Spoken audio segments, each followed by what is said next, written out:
BOI reporting requirements back in effect, extends filing deadlines.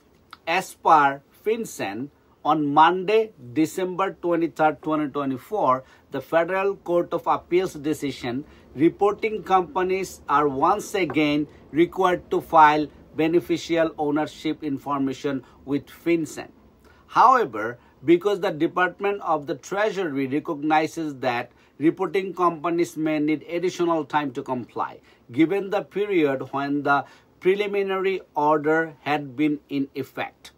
That's why they have extended the deadlines to file BOI as follows. Number 1, reporting companies that were created prior to January 1st, 2024 have until January 13, 2025. Previously, it was January 1st, 2025. Number 2, reporting companies that were created on or after September 4th, 2024 have until January 13, 2025. Number 3, reporting companies created between December 3rd, 2024 and December 23rd, 2024 have an additional 21 days from their original filing deadline.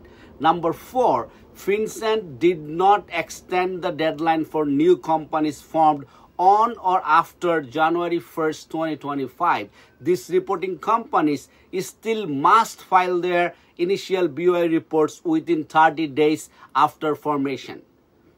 Thank you so much for watching. Follow us for more tax tips videos. If you have any questions, contact Chisti CPA at 347-515-3858.